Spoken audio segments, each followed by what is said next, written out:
എല്ലാ കൂട്ടുകാർക്കും നല്ലൊരു ദിവസം ആശംസിച്ചുകൊണ്ട് നമുക്ക് നേരെ ഗൗതമിന്റെ നന്ദയുടെ ഇന്നത്തെ നല്ലൊരു വിശേഷം കേട്ടാലോ. അങ്ങനെ ഇന്നത്തെ വിശേഷത്തിൽ ആകെപ്പാടെ തകർന്ന മനസ്സോടുകൂടി പിങ്കി ഗിരിജയുടെ അടുത്ത് നിൽക്കുവാണ്. ഈ സമയം ഗിരിജ പറഞ്ഞു, പിങ്കി മോളെ നീ എന്തിനാ വിഷമിക്കണേ?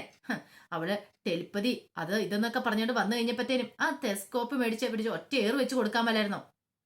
അവളുടെ ഞാൻ പറയണില്ല എന്താന്നൊക്കെ പറഞ്ഞോണ്ട് ഗിരിജ ഭയങ്കരമായിട്ട് ദേഷ്യപ്പെടുവാണ് പിങ്കിയോട്. പിങ്കി പറഞ്ഞു, എനിക്ക് എന്ത് ചെയ്യാൻ പറ്റും? അതെ, അവൾക്കൊരു വിചാരമുണ്ട്. ദേ, അവളുടെ കുഞ്ഞാന്ന് ആ വിചാരം ആദ്യം മാറ്റിയെടുക്കണം. ദേ, നിന്റെ വയറ്റ് വേണം, നിന്റെ കുഞ്ഞാ, ആ ഒരു ചിന്ത വേണം കേട്ടോ. നീ വേണം ആ കുഞ്ഞിനെ പൊന്നുപോലെ നോക്കാനായിട്ട്. നീ ആർക്കും ആ കുഞ്ഞിനെ വിട്ടുകൊടുക്കേണ്ട കാര്യമൊന്നുമില്ല. അതിന് വേണ്ടുന്ന എന്ത് ചടങ്ങുകളാണോ അതൊക്കെ അങ്ങ് നടത്തിക്കോണെന്ന് പറയാം. ഇത് കേട്ടോ പിങ്കി ഒരു നിമിഷം നോക്കി, ചടങ്ങ് അത് കൊള്ളാലെന്ന് പറയണം. ഇത് കേട്ടോ ഗിരിജി ചോദിച്ചു, എന്താ മോളെ നീ പറഞ്ഞെന്ന് ചോദിക്കാം. ഇപ്പൊ ചിറ്റ പറഞ്ഞില്ലേ ചടങ്ങ്, അത് നല്ലൊരു ഐഡിയ ആണല്ലോ എന്ന് പറയാം. എന്താ നിന്റെ മനസ്സിൽ എന്തേലും ഐഡിയ ഉണ്ടോ? ഒരു ഐഡിയ ഉണ്ടായിട്ടുണ്ട്. അല്ല ചിറ്റെ, ഗർഭിണിയാകുന്ന സമയത്ത് പെണ്ണിന്റെ വീട്ടിൽ നിന്ന് പെണ്ണിനെ കാണാനായിട്ട് വരത്തില്ലേ ഇങ്ങനെ കുറെ പലഹാരങ്ങളും കാര്യങ്ങളൊക്കെ ആയിട്ട് ഓരോ ചടങ്ങുകളൊക്കെ നടത്താനായിട്ട്. അങ്ങനെയാണെങ്കിൽ എന്റെ വീട്ടിൽ നിന്ന് വരണ്ടേന്ന് ചോദിക്കാം. അത് കൊള്ളാം, നല്ല ഐഡിയ ആണല്ലോ എന്ന് പറയണം. പക്ഷെ മോളുടെ വീട്ടിൽ നിന്ന് വരാനായിട്ട് ഇപ്പൊ ആരാ ഉള്ളത്? അവിടെ വനച്ചേച്ചി ഇല്ലെന്ന് പറയാം. അതെ, അമ്മ ഇല്ലെങ്കിലും ഡാഡി ഉണ്ടല്ലോ, ഡാഡിനെ വിളിച്ചാ പോരെന്ന് ചോദിക്കാം. അത് ശരിയാ, പക്ഷേങ്കിൽ വരുവോ? ഞാനൊന്ന് വിളിച്ചു നോക്കാം എന്ന് പറയാണ്. പിന്നീട് നേരെ പ്രഭുരാമന്റെ ഫോണിലേക്ക് വിളിക്കണം. പിങ്കി വിളിച്ച് പ്രഭുരാമൻ ചോദിച്ചാൽ, എന്താ മോളെ എന്താ വിളിച്ചേ ഈ സമയത്ത് വിളിച്ചേന്ന് ചോദിക്കുക. അതെന്താ, എനിക്ക് പപ്പനെ വിളിക്കണമെങ്കിൽ ഇന്ന സമയം വേണമെന്നുണ്ടോന്ന് ചോദിക്കുക. അല്ല അതല്ല, അങ്ങനെയല്ല. അല്ല പപ്പ, ഞാൻ ഒരു കാര്യം പറയാൻ വേണ്ടി വിളിച്ച. അല്ല, ഞാൻ പ്രഗ്നന്റ് അല്ലേ, അപ്പം എനിക്ക് കുറച്ച് ചടങ്ങുകളും കാര്യങ്ങളൊക്കെ ഇല്ലേന്ന് ചോദിക്കുക. ഇത് കേട്ട് ഞാൻ പ്രഭുരാമൻ പറഞ്ഞു, ദേ ആ കാര്യം നീ മിണ്ടരുത് കേട്ടോ. നീ സരോഗസി ചെയ്യാൻ തയ്യാറായ കാര്യങ്ങളൊക്കെ എനിക്കറിയാം. അത് മാത്രമല്ല നീ എന്തൊക്കെ തന്ത്രങ്ങൾ ഉപയോഗിച്ചെന്ന് അതൊക്കെ ഓർത്ത് ആകപ്പാടെ നാണം കെട്ട് തുരിയരിഞ്ഞ് ആ ഭാഗത്തേക്ക് പോലും വരാൻ പറ്റാത്ത അവസ്ഥയിലാണ് ഞാനിരിക്കുന്നത്. അതിന്റെ ഇടയ്ക്കാണോ നിന്റെ ചടങ്ങെന്ന് ചോദിക്കുക. അതല്ല പപ്പ, നമ്മൾ നടത്തേണ്ട കാര്യങ്ങളൊക്കെ നടത്തണം. ഒന്നുമില്ലെങ്കിൽ ഞാൻ പ്രഗ്നന്റ് അല്ലേന്ന് ചോദിക്കാം. അത് നിനക്ക് മാത്രം നിന്റെ മനസ്സിലുള്ള വിചാരമല്ലേ, പക്ഷെ അത് നന്ദയുടെ കുഞ്ഞാ, ആ ഒരു ചിന്ത വേണമെന്ന് പറയാം. ദേ പപ്പേ, ഇപ്പൊ ചടങ്ങ് നടത്താൻ പറ്റുകയില്ല, നടത്താൻ പറ്റുള്ളൂ അറിയാലോ. ഒരു പക്ഷേ ഈ പ്രസവത്തോടു കൂടി ഞാൻ അങ്ങോട്ട് മരിച്ചു പോയിട്ടുണ്ടെങ്കിലോ എന്തേ പിന്നെ എനിക്കൊരു ചടങ്ങ് നടത്താൻ പറ്റുമോ? ഇപ്പൊ ഞാൻ ജീവിച്ചിരിക്കുമ്പോഴല്ലേ ചടങ്ങ് നടത്താൻ പറ്റുള്ളൂ. അതുകൊണ്ട് പപ്പ ഒരു കാര്യം ചെയ്യാം, ദേ ആന്റിമാരെ ഒക്കെ കൂട്ടിക്കൊണ്ട് വാ, എന്റെ ചടങ്ങ് നടത്താൻ പറയാണ്. ദേ പിങ്കി, വെറുതെ എന്നെ ദേഷ്യം പിടിപ്പിക്കലെന്ന് പറയണം. എന്നാ പപ്പ വരണ്ട, ഒരു പക്ഷേങ്കില് ഞാൻ മരിച്ചു പോവാണ് പൊക്കോട്ടെ, അതുകൊണ്ടല്ലേ പപ്പ വരാത്തെ. അപ്പൊ എന്നോടൊരു സ്നേഹമില്ലല്ലേന്ന് ചോദിക്കുകയാണ്. ഇത് കേട്ടത് പ്രഭുരാമൻ എന്ത് ചെയ്യണമെന്ന് അറിയത്തില്ല. അവസാനം പ്രഭുരാമൻ വരാന്ന് പറഞ്ഞ് സമ്മതിക്കുക. പിങ്കിക്ക് എന്തെന്നില്ലാത്ത സന്തോഷം തോന്നി. ഫോൺ കട്ട് ചെയ്ത് കഴിഞ്ഞപ്പോഴത്തേനും ഗിരിജ പറഞ്ഞു, എങ്ങനെയുണ്ട് മോളെ, നമ്മൾ പറഞ്ഞ വഴി തെളിഞ്ഞു കിട്ടിയിട്ടുണ്ടല്ലേന്ന് ചോദിക്കുക. അതെ ഗിരിജിറ്റെ, ഇനി പേടിക്കാനൊന്നും ഇല്ലെന്ന് പറയണം. കണ്ടു, ഈ കുഞ്ഞിനെ ഞാൻ സ്വന്തമാക്കും. ചടങ്ങുകളൊക്കെ നടത്തിയ പിന്നെ ഈ എന്റെ കുഞ്ഞല്ലേത്, എന്റെ വയറ്റിലെ കുഞ്ഞു വളർന്നുകൊണ്ടിരിക്കുന്നേ. അപ്പൊ എനിക്ക് വേണ്ടിയുള്ള ചടങ്ങുകളൊക്കെ നടത്തുന്നേ. പിന്നെ ഈ പിങ്കി ആരാ, ഉറപ്പായിട്ട് ഈ പിങ്കി കുഞ്ഞിനെ സ്വന്തമാക്കും, അവൾക്ക് വിട്ടുകൊടുക്കത്തില്ലെന്ന് പറയാണ്. ഈ സമയം മോഹിനി ഇരുന്ന് കറിക്കൊക്കെ അരിഞ്ഞുകൊണ്ടിരിക്കുകയാണ്. അപ്പൊ കറിക്ക് അരിഞ്ഞുകൊണ്ടിരിക്കുന്ന സമയത്താണ് അങ്ങോട്ടേക്ക് ലക്ഷ്മിയമ്മ വരുന്നത്. ലക്ഷ്മിയമ്മ വന്നിട്ട്, മോഹിനി ഈ ചായ കൊണ്ടുപോയി നീ പവിത്രയ്ക്ക് കൊടുക്കുക, ഒരു ചായ നീയും കുടിക്കാൻ പറയണം. ഇത് കേട്ടപ്പോൾ പവിത്രയ്ക്ക് ചായ കൊണ്ടുപോയി കൊടുക്കാനാ, അതിന്റെ കാര്യം എന്താ, അതിന്റെ ആവശ്യമൊന്നും ഇല്ലാന്ന് പറയണം. എന്താ മോഹിനി ഇങ്ങനെയൊക്കെ പറയണേ? ഒന്നും അല്ലെങ്കിലും അവള് നിന്റെ മരുമോളല്ലേ, മരുമോളാണ് പോലും. ദേ അവൾക്ക് ചായ വേണേ അവളുടെ അച്ഛൻ കൊണ്ടേ കൊടുത്തോളൂ, ഞാൻ കൊണ്ടേ കൊടുക്കത്തില്ലെന്ന് പറയാം. പവിത്രമോൾ ആ പട വിഷമത്തില്ല, മുറിയിന്ന് പോലും പുറത്തിറങ്ങുന്നില്ല. നീ കൊണ്ടേ കൊടുക്കാൻ പറയാണ്. അപ്പോഴേക്കും അങ്ങോട്ട് നന്ദ വന്നിട്ട് പറഞ്ഞു, എന്താ ഇങ്ങനെയൊക്കെ ഇളയമ്മ ഇങ്ങനെയൊക്കെ പറഞ്ഞിട്ട് കാര്യമുണ്ടാവും, ചായ കൊണ്ടേ കൊടുക്കുക, പാവല്ലേ പവിത്ര എന്നൊക്കെ പറയാണ്. അതുകൊണ്ട് ലക്ഷ്മി പറഞ്ഞു, ശരിയാ നന്ദമോളെ, പവിത്ര മോളുടെ മനസ്സിൽ എന്തൊക്കെയോ വിഷമങ്ങളുണ്ട്, അതുകൊണ്ട് അവള് ഇങ്ങോട്ട് വരുന്ന പോലില്ല, ഇറങ്ങി വരുന്ന പോലും ഇല്ലെന്ന് പറയണം. അപ്പോഴേക്കും അങ്ങോട്ട് ഗിരിജ വന്നിട്ട് ചോദിച്ചാൽ, എന്താ ഇവിടെ ഒരു ഗൂഢാലോചന എന്ന് ചോദിക്കുകയാണ്. ഇത് കേട്ടപ്പം ലക്ഷ്മി പറഞ്ഞു, ഇവിടെ ഒരു ഗൂഢാലോചന കാര്യങ്ങളൊന്നും ഇല്ല. ദേ ഗിരിജയ്ക്ക് വേണമെങ്കിൽ എന്തെങ്കിലും എടുത്ത് കഴിച്ചിട്ടെങ്കിൽ പൊക്കോ, ഇവിടെ പ്രത്യേകിച്ചൊന്നും ഇല്ലെന്ന് പറയണം. അതൊന്നും അല്ലല്ലോ, പവിത്രയുടെ കാര്യങ്ങൾ എന്തൊക്കെയോ പറയുന്ന കേട്ടല്ലോ എന്ന് പറയണം. അത് നീ കൂടുതൽ അറിയേണ്ട കാര്യമില്ല ഗിരിജയെ, അത് ഞങ്ങൾ തമ്മിൽ സംസാരിച്ചാളെന്ന് ലക്ഷ്മി പറയണം. അപ്പോഴേക്കും പിങ്കി അങ്ങോട്ട് വന്നു. പിങ്കി വന്നപ്പോ ലക്ഷ്മി വെച്ചു, അല്ല പിങ്കി മോൾക്ക് ചായ മറ്റം വേണോ, ഞാൻ എടുത്തോണ്ട് വരാന്ന് പറയണം. വേണ്ട, എനിക്കിപ്പോ അതൊന്നും വേണ്ട ലക്ഷ്മിയമ്മയെന്ന് പറയണം. അല്ല മോൾക്ക് പിന്നെ എന്താ വേണ്ടേ? എനിക്കിപ്പോ ഒന്നും വേണ്ട, എനിക്കൊരു കാര്യം പറയാനുണ്ടെന്ന് പറയണം. അപ്പൊ നന്ദ ഇങ്ങനെ നോക്കുകയാണ്, ഇവൾ എന്താ പറയാൻ പോകുന്നുള്ള രീതിക്ക്. അല്ല എന്ത് കാര്യം നിനക്ക് പറയാനുള്ളതെന്ന് നന്ദ ചോദിക്കുക. അതെ, ഞാൻ ഗർഭിണിയല്ലേ, ഗർഭിണിയാകുമ്പം സാധാരണഗതിയില് വീട്ടിൽ നിന്ന് ആൾക്കാർ കാണാൻ വരുമല്ലോ, എന്റെ പപ്പായൊക്കെ ഇന്ന് കാണാൻ വരുന്നുണ്ടെന്ന് പറയണം. പപ്പായും ആന്റിമാരും കാണാൻ വരുന്നുണ്ടോ? അതെന്തിനാ? അല്ല ഗർഭിണിയാകുമ്പോ അങ്ങോട്ട് ചടങ്ങുണ്ടല്ലോ, പലഹാരങ്ങളൊക്കെ ആയിട്ട് കാണാൻ വരുന്നേ.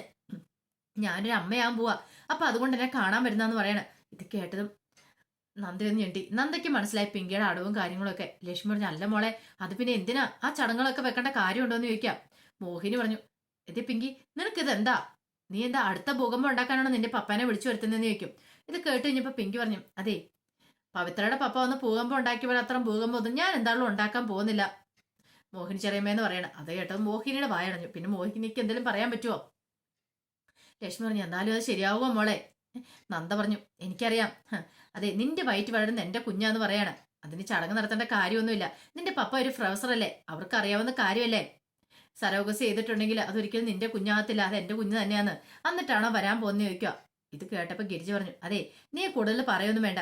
പിങ്കിമോളുടെ വയറ്റ് കുഞ്ഞുണ്ടെങ്കിൽ അത് പിങ്കിമോളുടെ സ്വന്തമായിരിക്കും, അല്ലാതെ നിന്റെ ഒന്നും ആവൂല്ല എന്ന് പറയാണ്. നന്ദയ്ക്ക് ഏറ്റപോലെ ഏപ്പി. പെട്ടെന്ന് പിങ്കി പറഞ്ഞു, അതെ, ഈ കുഞ്ഞിനെ വളർത്താന്നുള്ള പൂർണ്ണ ബോധ്യം ഉള്ളതുകൊണ്ട് തന്നെ ഞാൻ സരോഗസിക്ക് സമ്മതിച്ചേ. ഈ കുഞ്ഞിനെ ഞാൻ വളർത്തും, ഇത് എന്റേതാന്ന് പറയാണ്.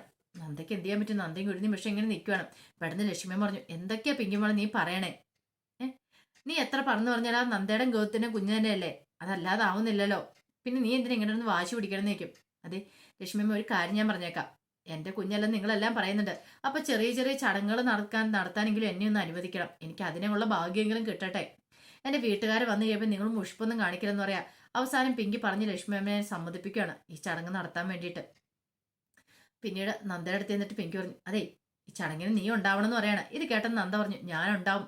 എന്റെ കുഞ്ഞിന് വേണ്ടി നടത്തുന്ന ആദ്യത്തെ ചടങ്ങല്ലേ, ഞാൻ ഉണ്ടാവും പിങ്കി. എനിക്ക് ഉണ്ടാവാതിരിക്കാൻ പറ്റില്ലല്ലോ. കാരണം എന്റെ കുഞ്ഞ, നീ എത്രയൊക്കെ കിടന്ന് കളിച്ചെന്ന് പറഞ്ഞാലും ഈ കുഞ്ഞിനെ ഞാൻ വിട്ടു തരത്തില്ല. ഈ കുഞ്ഞ് ഉണ്ടായി കഴിയുമ്പോൾ അത് എന്റേതായിട്ട് മാറും. അതിന്റെ അമ്മ ഞാൻ മാത്രമായിരിക്കും, അതിന് അവകാശി ഞാൻ മാത്രമായിരിക്കും എന്ന് നന്ദ വെല്ലുവിളിച്ചിട്ട് അങ്ങോട്ട് കയറി പോവാണ്. പിന്നീട് രത്നാകരനും സജയനോട് കണ്ടുമുട്ടുവാണ് ഒരു കോഫി ഷോപ്പിൽ വെച്ച്. പിന്നെ രത്നാകരൻ ചോദിച്ചു, അല്ല സജയ, അവൻ വരുവോ? ആ അരുണ്, പവിത്രയുടെ ഹസ്ബൻഡ്, അവനെ വിളിച്ചു പറഞ്ഞിട്ടുണ്ടോ?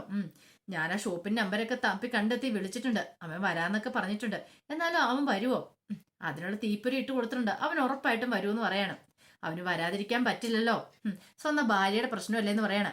അങ്ങനെ സംസാരിച്ചുകൊണ്ടിരിക്കുന്ന സമയത്താണ് അങ്ങോട്ടേക്ക് അരുൺ വരുന്നത്. ഇതേ അവൻ വരുന്നുണ്ടെന്ന് പറയാണ്. അങ്ങനെ അരുൺ വന്നിരുന്നു. പിന്നീട് അരുൺ ചോദിച്ചു, എന്താ നിനക്ക് പറയാനുള്ളേ? എന്തോ കാര്യമായിട്ട് പറയാനുണ്ടെന്ന് പറഞ്ഞല്ലോ. അത് പിന്നെ നിന്റെ ഭാര്യനെ കുറിച്ച് തന്നെയാ. ഞാൻ ഇന്നലെ നിന്റെ ഭാര്യനെ കുറിച്ച് ഒരു കാര്യം പറഞ്ഞിട്ടുണ്ടായിരുന്നു. എന്റെ പേര് നീ അവളോട് പോയി പറഞ്ഞു എന്ന് ചോദിക്കുക. ഇത് കേട്ടതും അരുൺ പറഞ്ഞു, അവളുടെ പ്രതികരണം എങ്ങനെയായിരുന്നു? അവൾ ഞെട്ടിക്കാണുമല്ലേ? അവൾ ഒരിക്കലും പ്രതീക്ഷ കാണുമല്ലേ? ഇത് കേട്ട് കഴിഞ്ഞപ്പത്തിന് അരുൺ പറഞ്ഞു, ഇത് പറയാനാണ് നിങ്ങൾ എന്നെ ഇങ്ങോട്ട് വിളിപ്പിച്ചതെന്ന് ചോദിക്കുകയാണ്. ഇത് പറയാനില്ല, ഇതിനേക്കാളും വലിയൊരു ബോംബ് പൊട്ടിക്കാനാണ് ഞാൻ ഇങ്ങോട്ട് വിളിപ്പിച്ചതെന്ന് പറയാ.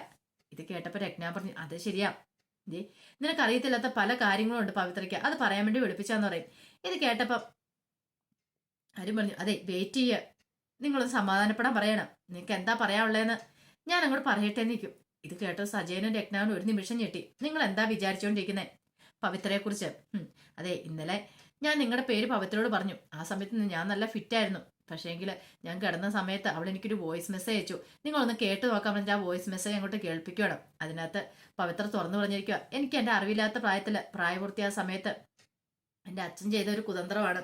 അയാളെ പിടിച്ച് കെട്ടിച്ചു വിട്ട് അയാളെ കൊണ്ട് എന്നെ കല്യാണം കഴിപ്പിച്ചേ. പക്ഷെ ഞങ്ങൾ തമ്മിൽ വേറൊരു ബന്ധവുമില്ല. പിന്നീട് അയാൾ ഗൾഫിന് പോയി കഴിഞ്ഞതിന് ശേഷം അരുണായിട്ടുമായിട്ട് പരിചയപ്പെട്ടെ. അങ്ങനെ എല്ലാ കാര്യങ്ങളും തുറന്നു പറയാണ്.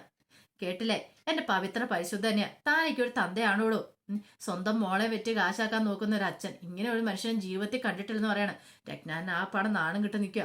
പിന്നീട് സജയന്റെ അടുത്ത് നിന്നിട്ട് പറഞ്ഞു, അതെ, എന്റെ പവിത്ര ഇപ്പോഴും പവിത്രതയോട് തന്നെ ഇരിക്കുന്നത് എനിക്ക് പൂർണ്ണ ബോധ്യമുണ്ട്. പറഞ്ഞു മനസ്സിലായല്ലോ. ആരെങ്കിലും പറഞ്ഞാലോ അല്ലെങ്കിൽ നിങ്ങളൊരു താലി കെട്ടിയെന്ന് ഓർത്തോണ്ട് അവളുടെ പവിത്രതയൊന്നും പോകാൻ പോകുന്നില്ല. അങ്ങനെ നിങ്ങൾക്ക് എന്തെങ്കിലും വിശ്വാസം ഉണ്ടെങ്കിൽ നിങ്ങൾക്ക് തെറ്റി.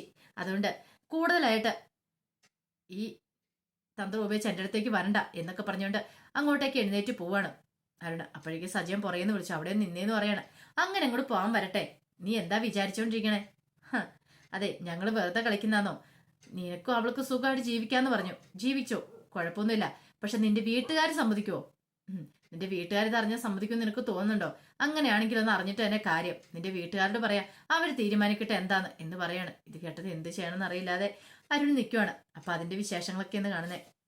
ഇനിയിപ്പോൾ നമ്മൾ അറിഞ്ഞാണും എല്ലാ ദിവസവും ഇനിയിപ്പോൾ സമയമൊക്കെ മാറ്റാനായിട്ട് പോവാം. അപ്പം എന്തായാലും വൈകുന്നേരം ഇതിൻ്റെ പ്രമോ വിശേഷം ഉണ്ടായിരിക്കും കേട്ടോ. അപ്പം ഇതിൻ്റെ പ്രമോ വിശേഷമായിട്ട് വൈകുന്നേരം കാണാം. ഒരിക്കൽ കൂടി എല്ലാവർക്കും നല്ലൊരു ദിവസം ആശംസിച്ചു നിർത്തുന്നു. നന്ദി.